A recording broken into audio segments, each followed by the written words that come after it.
Welcome back to ಉತ್ತರ ಕರ್ನಾಟಕ ಜೋಡಿ YouTube ಚಾನಲ್ಗೆ. ಆಲ್ರೆಡಿ ತಮ್ನೇಲಲ್ಲಿ ನೋಡಿರೋ ಹಾಗೆ ನನ್ನ ಹೇರ್ ಕೇರ್ ರುಟೀನ್ ಯಾವ ಥರ ಇರುತ್ತೆ ಅಂತ ಹೇಳಿ ನೋಡ್ಕೊಂಡು ಬರೋಣಂತ ಬರ್ರಿ. ಸೊ ಮೊದಲನೇದಾಗಿ ಇವತ್ತು ನೈಟಿಂದ ನಾನು ವಿಡಿಯೋ ಶುರು ಮಾಡ್ತಾ ಇದ್ದೀನಿ ನೋಡ್ರಿ. ಯಾಕಪ್ಪ ಅಂತಂದ್ರೆ ನೈಟ್ ಎಣ್ಣೆ ಹಚ್ಕೊಂಡು ಮಲ್ಕೊಳ್ಳೋದ್ರಿಂದ ಸೊ ಇಲ್ಲಿಂದನೇ ವಿಡಿಯೋ ಶುರು ಮಾಡ್ತಾ ಇದ್ದೀನಿ.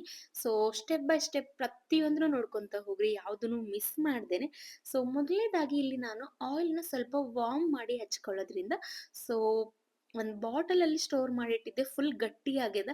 ಅದನ್ನ ಈ ಥರ ನೆಗ್ಸಿ ಅದನ್ನ ಆಯಿಲ್ನ ಹೊರಗೆ ತೆಗ್ದಿದ್ದಾದ್ರಿ, ಕಾಯ್ಸಕ್ನು ಇಟ್ಟಿನಿ ನೋಡ್ರಿ. ಇವಾಗ ಆಯಿಲ್ನ ಸ್ವಲ್ಪ ಕಾಯಿಸಿ ಸ್ಟೋವ್‌ನ ಆಫ್ ಮಾಡಿದ್ಮೇಲೆ ಮಿನಿಮಮ್ 3-4 ಡ್ರಾಪ್ಸ್ ನಾನು ಇಲ್ಲಿ ರೋಸ್‌ಮೆರಿ ಆಯಿಲ್ ಅಂದ್ರೆ ಎಸೆನ್ಷಿಯಲ್ ಆಯಿಲ್‌ನ ಆಡ್ ಮಾಡ್ತಾ ಇದ್ದೀನಿ. ಇದು ಹೆವಿ ಕಾನ್ಸಂಟ್ರೇಟ್ ಇರೋದ್ರಿಂದ ನಾರ್ಮಲ್ ಆಯಿಲಲ್ಲಿ ನೀವು 3-4 ಡ್ರಾಪ್ಸ್ ಹಾಕೊಂಡು ಡೈಲ್ಯೂಟ್ ಮಾಡ್ಕೋಬೇಕಾಗ್ತದೆ ನೋಡ್ರಿ. ಸೊ ನಾನು ಕೂಡ ಹಂಗ ಮಾಡ್ಕೊಂಡು ಇವಾಗ ಸ್ವಲ್ಪ ತಣ್ಣಗಾದ್ಮೇಲೆ ಸ್ವಲ್ಪ ಮೀಡಿಯಂ ವಾರ್ಮ್ ಇರಬೇಕು, ಜಾಸ್ತಿ ಸುಡುನು ಇರಬಾರ್ದು. ಸೊ ಹಂಗಾಗಿ ಆರಿದಾದ್ಮೇಲೆ ಸ್ವಲ್ಪ ಸಿಕ್ ಬಿಡಿಸ್ಕೊಂತ ಇದೀನಿ ನೋಡ್ರಿ. ಅಂದ್ರೆ ಆ ಕಡೆ ಅದ್ರ ಪಾಡಿಗೆ ಅದು ಆರಾಕತ್ತದ, ನಾ ಇಲ್ಲಿ ಸ್ವಲ್ಪ ಸಿಕ್ ಬಿಡಿಸ್ಕೊಂಡಾಯ್ತು ಅಂತ ಹೇಳಿ ಸಿಕ್ ಬಿಡಿಸ್ಕೊಂತ ಇದೀನಿ ನೋಡ್ರಿ. ಸೊ ಈ ತರ ಒಂಚೂರು ಸಿಕ್ ಇಲ್ದೆ ಇರುವಂಗೆ ಬಿಡಿಸ್ಕೊಂಡು ಇವಾಗ ಎಣ್ಣೆ ಚೂರು ತಣ್ಣಗಾಗ್ಯದ. ಇವಾಗ ನಾನು ಆಯಿಲ್ನ ಈ ತರ ಅಪ್ಲೈ ಮಾಡ್ಕೊಳಕತ್ತೀನಿ ನೋಡ್ರಿ. ಯಾವುದೇ ಕಾರಣಕ್ಕೂ ಆಯಿಲ್ನ ಅಂಗೈಯಲ್ಲಿ ಹಾಕೊಂಡು ಕೈ ಉಜ್ಜಿ ನೀವು ಹೇರಿಗೆ ಅಪ್ಲೈ ಮಾಡ್ತಿರಲ್ಲ, ಸೊ ಆ ತರ ಮಾಡಬೇಡ್ರಿ. ಹೇರಿಗೆ ಅಪ್ಲೈ ಮಾಡೋದ್ರಿಂದ ಏನು ಪ್ರಯೋಜನ ಇಲ್ಲ. ಬೆಟರ್ ನೀವು ಆಯಿಲ್ನ ಸ್ಕ್ಯಾಲ್ಪಿಗೆ ಅಪ್ಲೈ ಮಾಡೋದ್ರಿಂದ ನಿಮ್ಮ ಹೇರ್ ಗ್ರೋತ್ ಚೆನ್ನಾಗಿರ್ತದಂತ ಹೇಳ್ಬೋದು. ಇನ್ನು ಸ್ಕ್ಯಾಲ್ಪ್ ಚೆನ್ನಾಗಿ ಆಯಿಲ್ ಅಬ್ಸರ್ವ್ ಮಾಡ್ಕೊಂಡ್ರೆ ಹೇರ್ ಗ್ರೋತ್ ಅಷ್ಟೇ ಅಲ್ಲ, ಹೇರ್ ಫಾಲ್ ಕೂಡ ಕಂಟ್ರೋಲ್ ಆಗ್ತದೆ ನೋಡ್ರಿ.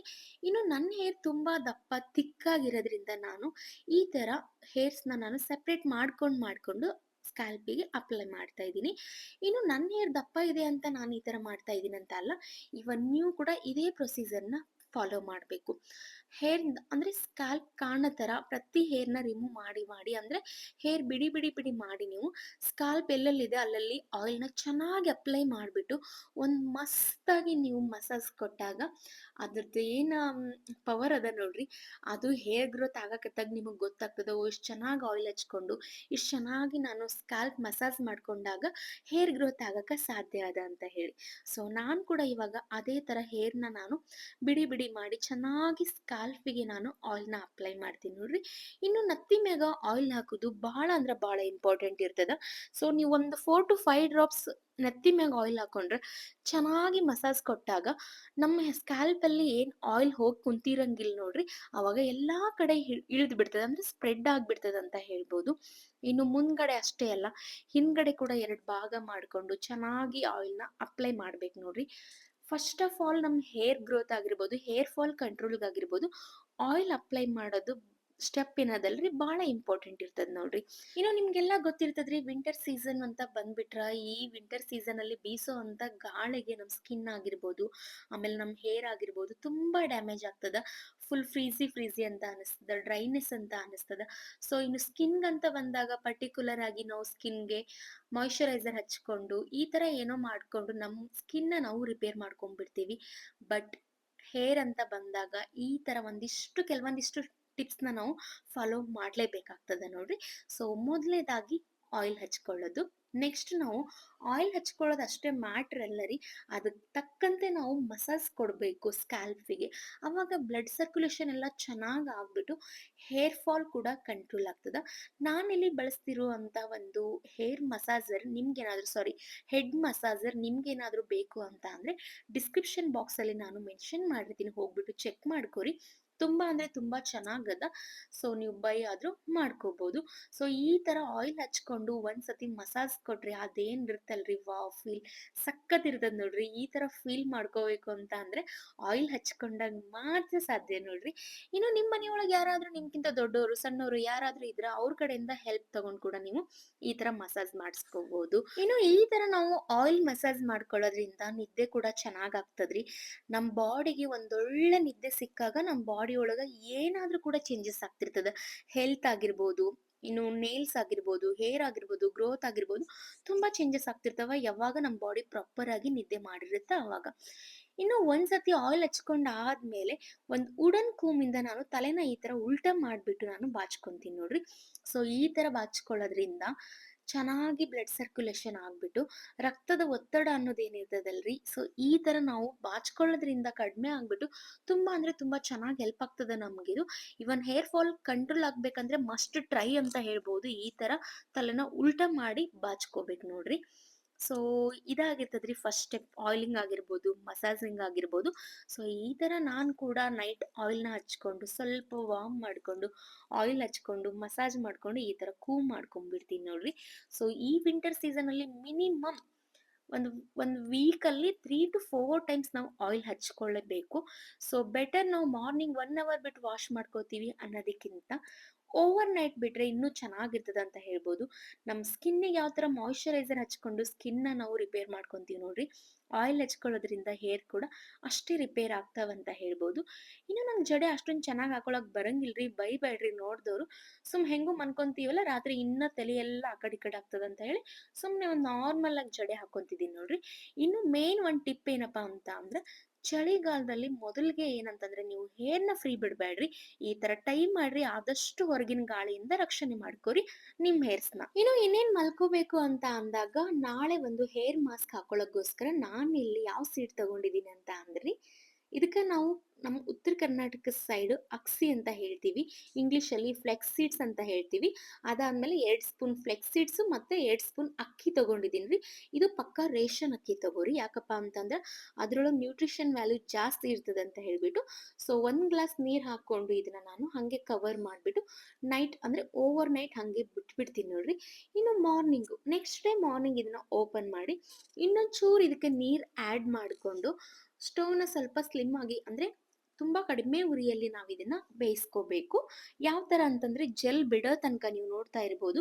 ಈ ತರ ಜೆಲ್ ಬಿಡೋ ತನಕ 5-10 ಮಿನಿಟ್ಸ್ ಈ ತರ ಬೇಯಿಸ್ಕೋಬೇಕು. ಆಮೇಲೆ ಆರಿದಾದ್ಮೇಲೆ ಒಂದ್ ಬಟ್ಟೆ ತಗೊಂಡು ಇದನ್ನ ನಾವು ಬರೀ ಜೆಲ್‌ನ ಮಾತ್ರ ಹೊರಗಡೆ ತಕ್ಕೋಬೇಕು ನೋಡ್ರಿ. ಕಾಟನ್ ಬಟ್ಟೆಗೆ ಐ ಹೋಪ್ ಇದು ಬರಲ್ಲ ಅನ್ಕೊಂತೀನಿ. ಸ್ವಲ್ಪ ನಾನಿಲ್ಲಿ ನಮ್ಮ ಉತ್ತರ ಕರ್ನಾಟಕ ಸೈಡ್ ದೋತ್ರ ಅಂತಾರಲ್ರಿ, ಆ ತರ ಬಟ್ಟೆನ ಬಳಸ್ಕೊಂಡಿದೀನಿ. ಈ ತರ ನಾವು ನಿಧಾನವಾಗಿ ತಕ್ಕೊಂಡಾಗ ಜೆಲ್ ಅನ್ನೋದೇನಿರುತ್ತಲ್ರಿ ಹೊರಗಡೆ ಬರ್ತದೆ. ಇನ್ನು ಇದು ಜೆಲ್‌ನ ತಕೊಂಡು ಮಿಕ್ಕಿದ್ ಬಿಸಾಡ್ಬಹುದಾ ಅಂತ ಅನ್ಬೋದು. ಇಲ್ಲ, ಇದನ್ನ ನೀವು ಇನ್ನೂ ಒಂದ್ಸತಿ ನೀವು ಮತ್ತೆ ಕುದಿಸ್ಕೊಂಡು ಯೂಸ್ ಮಾಡ್ಬೋದು. ಮಿನಿಮಮ್ ಒಂದ್ಸತಿ ಹೊರಗಡೆ ತೆಗೆದ್ರೆ ಅಂದ್ರೆ ನೆನೆ ಹಾಕಿದ್ರೆ 2-3 ಟೈಮ್ಸ್ ನೀವು ಬಳಸ್ಕೋಬಹುದು ಇದನ್ನ. ಸೊ ಈ ತರ ನಾನು ಜೆಲ್‌ನ ತಕ್ಕೊಂಡು ಜೆಲ್ ಮಾತ್ರ ಸಪ್ರೇಟ್ ಮಾಡ್ಕೊಂಡು ಇಟ್ಕೊಂತಿದೀನಿ ನೋಡ್ರಿ. ಇನ್ನು ಇದಕ್ಕೆ ನೆಕ್ಸ್ಟ್ ಇನ್ನೊಂದು ನಾನು ಇಂಗ್ರೀಡಿಯೆಂಟ್‌ನ ಆಡ್ ಮಾಡ್ಬೇಕು. ಏನಪ್ಪಾ ಅಂತ ಅಂದ್ರೆ ಅಲೋವೆರಾ. ನಾನು ಅಲೋವೆರಾ ಜೆಲ್‌ನ ಮನೆಯಲ್ಲೇ ಬೆಳೆದಿರುವಂತ ಅಲೋವೆರಾ ಗಿಡದಿಂದ ಕಟ್ ಮಾಡ್ಕೊಂಡು ಬಳಸ್ಕೊಂತಾ ಇದೀನಿ. ನಿಮ್ ಮನೇಲಿ ಇಲ್ಲ ಅಂತ ಅಂದ್ರೆ ಆದಷ್ಟು ನ್ಯಾಚುರಲ್ ಆಗಿರುವಂತ ಅಲೋವೆರಾ ಜೆಲ್‌ನ ನೀವು ಬಳಸಕ್ಕೆ ಟ್ರೈ ಮಾಡ್ರಿ. ಸೊ ಇಲ್ಲಿ ನಾನು ಅಲೋವೆರಾ ಜೆಲ್‌ನ ಯಾವ ತರ ತೆಗಿತಿದ್ದೇನೆ ಅಂತ ಅಂದ್ರೆ, ಒಂದ್ ಕೂಮ್ನ ತಗೊಂಡು ಈ ತರ ಗೀರಿದ್ರೆ ಬಂದ್ಬಿಡ್ತದೆ ನೋಡ್ರಿ. ಇನ್ನು ಇದನ್ನ ಚಾಕು ಸಹಾಯದಿಂದ ಮಿಕ್ಸಿಗೆ ಹಾಕೋತೀವಿ ಅಂತ ಅಂದ್ರೆ ಅದು ಹೊರಗಡೆ ಬರಕ್ ಚಾನ್ಸೇ ಇಲ್ಲ. ಲೋಳೆ ಲೋಳೆ ಇರುತ್ತಲ್ಲ, ಮಿಕ್ಸಿ ಜಾರ್‌ಗೂ ಕರೆಕ್ಟಾಗಿ ಅದು ಲಿಕ್ವಿಡ್ ಆಗಲ್ಲ, ಗಟ್ಟಿ ಗಟ್ಟಿಯಾಗಿ ಉಳ್ಕೊಂಡ್ಬಿಡ್ತದೆ ನೋಡ್ರಿ. ಬೆಟರ್ ನೀವು ಈ ಟ್ರಿಕ್‌ನ ಯೂಸ್ ಮಾಡ್ಕೊಂಡು ತೆಗಿಬೇಕು ನೋಡ್ರಿ. ಸೊ ಆಯಿಲ್ ಅಪ್ಲೈ ಮಾಡೋದು, ಮಸಾಜ್ ಮಾಡೋದು ಎಷ್ಟೊಂದು ಬೆನಿಫಿಟ್ ಸಿಗುತ್ತೆ ನೋಡ್ರಿ ನಮ್ ತಲೆಗಾಗಿರ್ಬೋದು, ಹೇರ್ಸಿಗಾಗಿರ್ಬೋದು. ಇನ್ನು ಈ ಹೇರ್ ಮಾಸ್ಕ್ ಅನ್ನೋದು ಕೂಡ ತುಂಬಾ ಬೆನಿಫಿಟ್ ಅದ ನೋಡ್ರಿ. ಹೆಂಗಪ್ಪ ಅಂತ ಅಂದ್ರೆ, ಇನ್ನು ಇದನ್ನ ಹಚ್ಕೊಂಡು ನಾವು 1 ಅವರ್ 2 ಅವರ್ ಈ ತರ ಬಿಡೋದ್ರಿಂದ ಏನಾಗುತ್ತಂತ ಅಂದ್ರೆ ನಮ್ಮ ಹೇರ್ಸ್ ಅಲ್ಲಿರುವಂತ ಫ್ರಿಝಿನೆಸ್ ಆಗಿರ್ಬೋದು, ಡ್ರೈನೆಸ್ ಆಗಿರ್ಬೋದು, ಇದೆಲ್ಲ ಕಡಿಮೆ ಆಗುತ್ತಂತ ಹೇಳ್ಬೋದು ನೋಡ್ರಿ. ಫ್ಲೆಕ್ಸಿಡ್ಸ್ ಆಗಿರ್ಬೋದು, ರೈಸ್ ವಾಟರ್ ಆಗಿರ್ಬೋದು, ಅಲೋವೆರಾ, ಇದೆಲ್ಲ ನಮ್ಮ ಹೇರ್ ಮಾಯ್ಶ್ಚರ್ ಆಗಿ ಇಡಕ್ಕೆ ಹೆಲ್ಪ್ ಮಾಡುತ್ತಂತ ಹೇಳ್ಬೋದು ನೋಡ್ರಿ. ನಾನು ಈ ತರ ಇದನ್ನ ಬಿಡಿ ಬಿಡಿ ಮಾಡ್ಕೊಂಡು ಚೆನ್ನಾಗಿ ಅಂದ್ರೆ ಅಪ್ಲೈ ಮಾಡ್ಕೊಂಡು ಒಂದ್ ಮಿನಿಮಮ್ 1 ಅವರ್ ಬಿಡ್ತಾ ಇದೀನಿ ನೋಡ್ರಿ. ಈ ಹೇರ್ ಮಾಸ್ಕ್ ಏನದಲ್ರಿ ಮಸ್ಟ್ ಟ್ರೈ ಅಂತ ಹೇಳ್ಬೋದು ನೋಡ್ರಿ. ಅಷ್ಟಂದ್ರೆ ಅಷ್ಟು ಚೆನ್ನಾಗಿ ವರ್ಕ್ ಆಗ್ತದ ಅಂತ ಹೇಳ್ಬೋದು. ಸೊ ನೀವು ಕೂಡ ಇದನ್ನ ಟ್ರೈ ಮಾಡ್ರಿ ಒಂದ್ಸತಿ ಅಂತ ಹೇಳ್ತೀನಿ ನೋಡ್ರಿ. ಇದಷ್ಟೇ ಅಲ್ಲದೆ ನನ್ನ ಐಡಿ ಒಳಗೆ ಹೋಗಿ ಚೆಕ್ ಮಾಡ್ಕೊಡ್ರಿ. ಬೇರೆ ಬೇರೆ ತರ ನಾನು ಹೇರ್ ಪ್ಯಾಕ್ ಆಗಿರ್ಬೋದು, ಅದಾದ್ಮೇಲೆ ಹೇರ್ ಮಾಸ್ಕ್ ಆಗಿರ್ಬೋದು ಹಾಕಿ ಇರ್ತೀನಿ. ಸೊ ಹೋಗ್ಬಿಟ್ಟು ಚೆಕ್ ಮಾಡ್ಕೋರಿ ಒಂದ್ಸಲ. ಇನ್ನೂ ತನಕ ನೀವೇನಾದ್ರೂ ನನ್ನ ಚಾನಲ್‌ನ ಸಬ್ಸ್ಕ್ರೈಬ್ ಮಾಡಿಲ್ಲ ಅಂತ ಅಂದ್ರೆ, ಅದು ಮೊದಲನೇದಾಗಿ ಅಂದ್ರೆ ಫಸ್ಟ್ ಟೈಮ್ ನೀವೇನಾದ್ರೂ ನನ್ನ ಚಾನಲ್‌ನ ನೋಡ್ತಾ ಇದ್ರಿ ಅಂದ್ರೆ ಫಸ್ಟ್ ನನ್ನ ಚಾನಲ್‌ನ ಸಬ್ಸ್ಕ್ರೈಬ್ ಮಾಡ್ಕೊಂಬಿಡ್ರಿ. ಇನ್ನು ನನ್ನ ಚಾನಲಲ್ಲಿ ನೀವು ಏನೆಲ್ಲ ನೋಡ್ತೀರಾ ಅಂತ ಅಂದ್ರೆ ಡೈಲಿ ರೂಟೀನ್ ಆಗಿರ್ಬೋದು, ವೇಟ್ ಲಾಸ್ ಆಗಿರ್ಬೋದು, ಅದಾದ್ಮೇಲೆ ಡಯಟ್ ಪ್ಲಾನ್ ಯಾವ ತರ ಮಾಡ್ಕೋಬೇಕು. ಇನ್ನು ನಾನು ಆಸ್ ಅ ಮೇಕಪ್ ಆರ್ಟಿಸ್ಟ್ ಯಾವ್ದೆಲ್ಲ ಟ್ರಿಕ್ಸ್‌ನ ಯಾವ ತರ ಮೇಕಪ್ ಮಾಡ್ಕೋಬೇಕು, ಯಾವ್ದೆಲ್ಲ ಪ್ರಾಡಕ್ಟ್‌ನ ಬಳಸ್ಬೇಕು ಅನ್ನೋದು ಕೂಡ ಆಲ್ರೆಡಿ ನನ್ನ ಯೂಟ್ಯೂಬ್ ಚಾನಲಲ್ಲಿ ನಾನು ಅಪ್ಲೋಡ್ ಮಾಡಿದೀನಿ ರೀ. ಯಾವ ತರ ಬಿಗಿನರ್ಸ್ ಅಂದ್ರೆ ಬೇಸಿಕ್ ಮೇಕಪ್ ಯಾವ ತರ ಮಾಡ್ಕೋಬೇಕು ಅನ್ನೋದು ಕೂಡ ನಾನು ಅಪ್ಲೋಡ್ ಮಾಡಿದೀನಿ ರೀ. ಹೋಗ್ಬಿಟ್ಟು ಚೆಕ್ ಮಾಡ್ರಿ. ಸಬ್ಸ್ಕ್ರೈಬ್ ಮಾಡೋದನ್ನ ಮಾತ್ರ ಮರಿಬೇಡ್ರಿ. ಇನ್ನು ಇವಾಗ ನಾನು 1 ಅವರ್ ಆದ್ಮೇಲೆ ತಲೆ ಸ್ನಾನ ಮಾಡ್ಕೊಂಡು ಬಂದೆ ನೋಡ್ರಿ. ಸೊ ಫೇಸ್‌ಗೆ ಮಾಯಿಶ್ಚರೈಸರ್ ಎಲ್ಲ ಹಚ್ಕೊಂಡು ಹೇರ್ಸ್‌ನ ಈ ತರ ಟವಲಿಂದ ಬಿಚ್ಕೊಂಡು ಫಸ್ಟ್ ನಾನು ಕೂದಲನ್ನ ನಾನು ಬಿಸಿಲಿಗೆ ಒಣಗಿಸ್ಕೊಂಡ್ಬಿಡ್ತೀನಿ ನೋಡ್ರಿ. ಇದ್ ನನ್ಗ ಬಾಳ ಅಂದ್ರ ಬಾಳ ಹೆಲ್ಪ್ ಆಗುತ್ತ. ಯಾವ್ದು ಕೂಡ ಹೇರ್ ಡ್ರೈಯರ್ ಆಗಿರ್ಬೋದು, ಫ್ಯಾನ್ ಕೆಳಗಡೆ ಕುತ್ಕೊಂಡು ಒಣಗಿಸ್ಕೊಳ್ಳೋದಾಗಿರ್ಬೋದು, ಇದ್ಯಾವುದನ್ನು ಮಾಡ್ಬೇಡ್ರಿ. ಇದೊಂದು ಕೆಟ್ಟದು ಅಂತಾನೆ ಹೇಳ್ಬೋದು. ಆದಷ್ಟು ಸೂರ್ಯನ ಕಿರಣಗಳಿಗೆ ಹೇರ್ಸ್‌ನ ಒಣಗಿಸ್ಕೋರಿ. ಹೇರ್ ಫಾಲ್ ಆಗೋದನ್ನ ಕೂಡ ಕಡಿಮೆ ಮಾಡ್ತದಂತ ಹೇಳ್ಬೋದು ನೋಡಿ. ಇನ್ನು ಇಲ್ಲಿ ನನ್ ಹೇರ್ ಅರ್ಧಂಬರ್ಧ ಡ್ರೈ ಆದ್ಮೇಲೆ ರೋಸ್‌ಮೆರಿ ವಾಟರ್‌ನ ನಾನು ಸ್ಪ್ರೇ ಮಾಡ್ಕೊಳಕತ್ತೀನಿ ನೋಡ್ರಿ. ಇದು ಕೂಡ ನಮ್ ಹೇರ್ ಫಾಲ್‌ಗೆ ಜಾಸ್ತಿ ಅಂದ್ರೆ ಜಾಸ್ತಿ ಬೆನಿಫಿಟ್ ಅದ ಅಂತ ಹೇಳ್ಬೋದು ನೋಡ್ರಿ.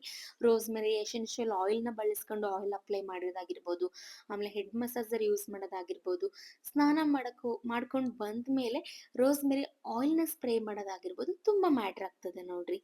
ಸೊ ಎಸ್, ನೀವು ನೋಡಿದ್ರಲ್ರಿ. ಇನ್ನು ನೀವು ಅಪ್ಲೈ ಮಾಡುವಂತ ಶಾಂಪೂ ಕೂಡ ಆದಷ್ಟು ಕೆಮಿಕಲ್ ಫ್ರೀ ಆಗಿರ್ಬೇಕು. ಶೀಗಕಾಯಿ ಈ ತರ ಬೇರೆ ಯಾವ್ದಾದ್ರು ಪ್ರಾಡಕ್ಟ್ ಇರ್ತವ ನೋಡ್ರಿ, ಅಂದ್ರೆ ಆದಷ್ಟು ಕೆಮಿಕಲ್ ಫ್ರೀ ಆಗಿರುವಂತ ಮಾರ್ಕೆಟಲ್ಲಿ ತುಂಬಾ ಸಿಗ್ತವ. ಸೊ ನೀವು ನೋಡ್ಕೊಂಡು ಬಳಸ್ಕೊಂಬಿಡ್ರಿ.